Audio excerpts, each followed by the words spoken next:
ఇవన్నీ ఇలా ఒకటికి తప్పు అంటే వీళ్ళన్నీ చెప్పుకుంటూ వస్తే క్షమించాలనుకున్న టైంలో కూడా మనం అది కావట్లేదు. ఎందుకంటే నేను క్షమించినా కూడా ఈ ఆఫీస్ బేరర్స్ మిగతా ఉన్నారు కదా, వాళ్ళంటే ఎలా మాస్టర్ మీరు క్షమించి వదిలేస్తే ఇప్పుడు ఆయన స్టార్ట్ చేస్తాడు, నన్ను అనవసరంగా డబ్బులు కట్టించారు కదా, వదిలేశారు కదా, ఇప్పుడు నా డబ్బులు నాకు రిటర్న్ ఇవ్వండి అంటారు ఆయన. సో ఇలా ఒక యూనియన్ రూల్ పెట్టుకున్నందుకు ఆ రూల్ ప్రకారంగా అది ఓన్లీ సంస్థ పర్సనల్ కాదు, ఇది ఒక సంస్థలో అందరు కలిసి ఒక మాట మీద ఉంటారు, ఆ మాట మీద వెళ్ళాలి. అలా కాదని చెప్పి నాకు ఇష్టమైనట్టు నేను వెళ్తాను, నేను ఇక్కడికి వెళ్తాను అంటే తప్పు. నేను మెయిన్ ఇది ఇంకోటి పెట్టడానికి కారణం ఏంటంటే, నేను ఒక దగ్గర రాష్ట్ర ప్రచార కమిటీ వైస్ చైర్మన్గా ఉన్నాను కాబట్టి మా అధినేతకి ఇబ్బంది కలగకూడదు, సో నా ద్వారా ఆయనకి మచ్చ కూడా ఉండకూడదు అని చెప్పి ఆ ఒక్క ఉద్దేశంతోనే నేను పెట్టాల్సి వచ్చింది ఇది. లేదనంటే అసలు యూనియన్ వాళ్ళే చూసుకునేవాళ్ళు. సో కళ్యాణ్ అన్న కూడా ఇబ్బంది రాకూడదు నా తరఫు నుంచి అని చెప్పి పెట్టడం జరిగింది ఇది. సో ఇంక వేరే ఉద్దేశాలు లేవు. ఇంకొకటి, ఆయన ఏదైతే వీడియో వదిలారో ఆ వీడియోలో ఒక్కటి కూడా నిజమైతే, నేను యూనియన్ని రిజైన్ చేసేసి ఒక్కటి నిజమైనా, నా మీద వేసిన ఆరోపణలు ఒక్కటి కూడా నిజమైనా, నా యూనియన్ని వదిలేసి టోటల్గా ఇండస్ట్రీకి దూరం వెళ్ళిపోతాను. అమ్మాయిని గుంజా అని చెప్పారు. నేను ఇప్పుడు ఆ అమ్మాయి ఎవరు, ఆ అమ్మాయి ఎక్కడుంది, ఎక్కడ గుంజాను, దేనికి గుంజాను, సో గుంజి నాకు ఇప్పుడు వివరణ కావాలి. నాకు అది నిరూపిస్తే, నేను చెప్తున్నా, వీడియోలో ఉన్న ఏది నిరూపించినా నేను టోటల్గా కొరియోగ్రాఫర్ రిజైన్ చేసి వెళ్ళిపోతాను. ఏది లేదు, అంత అబద్ధం. కేవలము తనకేంటి ఒక 5 పర్యాలు చేయకూడదు అన్నారని చెప్పి ఆయనకి ఒక లీడర్గా నిలబడాలి అని చెప్పి. సో ఇవన్నీ పక్కన పెడితే దాంట్లో ఉన్న అన్ని అబద్ధాలు, ఇంకా చాలా చెప్పారు దాంట్లో. ఇంకేదో ఉన్నాయి, నాకు గుర్తు రావట్లేదు కానీ, సో చాలా ఉన్నాయి. సో అలాగే ఈ పక్కన పెడితే అసలు ఈ కమిటీ దగ్గరికి సెక్షువల్ హారాస్మెంట్ కేసు వచ్చే ముందే ఆ ఇంటర్వెన్షన్ అయిపోయింది. ఆ అమ్మాయి కార్డ్ ఇష్యూస్ ఏవైతే ఎంప్లాయ్మెంట్ ఇష్యూస్ ఉన్నాయో అవి స్టార్ట్ చేసేసారు. But in the bargain when I spoke to her, when Bharadwaj garu spoke to her, we found out the card venakal unnatuvanti asale issue is sexual harassment. The reason for her not being able to work the way that her talent, she's extremely talented. The choreographer who she alleged is also extremely talented. Both of them were working under she was working under him, but the problem came with the sexual harassment. అది మనకు తెలిసినప్పుడు you have to come to us, we are here as a panel అని చెప్పి we started the excuse me, thank you.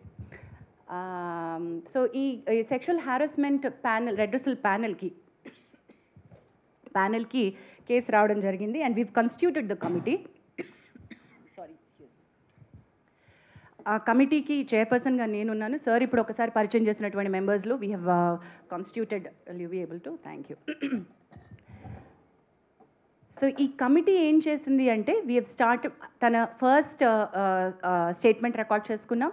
ఈ 2 వీక్స్లో last వీక్లో మన choreographer who she alleged ఆయన స్టేట్మెంట్ కూడా మేము రికార్డ్ చేసుకున్నాం.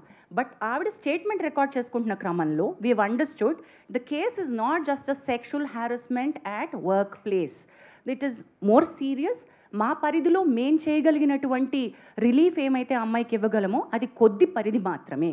The case is more serious, this case is more grievous because she was a minor at the point in time, because it continued for a longer period under the name of work, under the name of preferential treatment at work.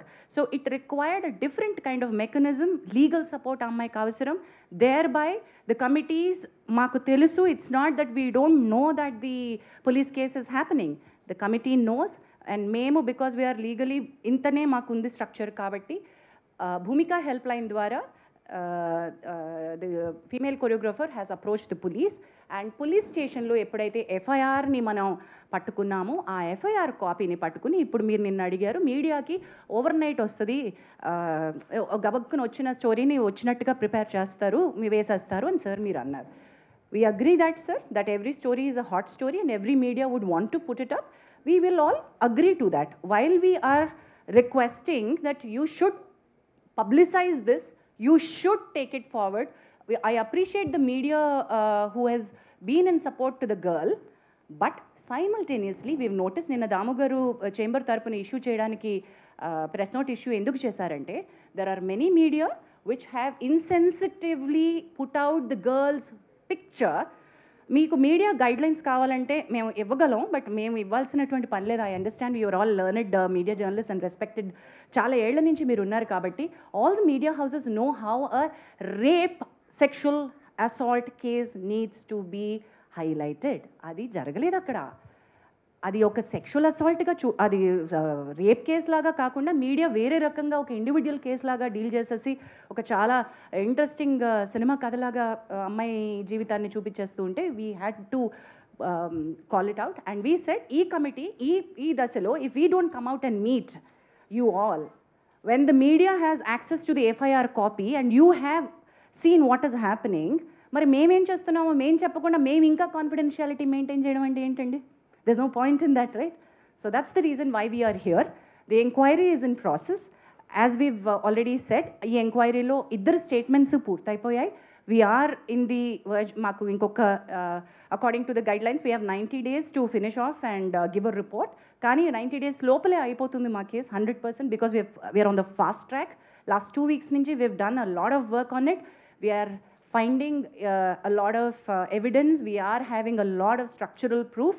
So this is not an individual's case where we are not supporting one individual. Idi ma prayatnam, collective effort of the industry entante, this is sexual harassment at the workplace and we want to make our industry to be a safe place for the women to work.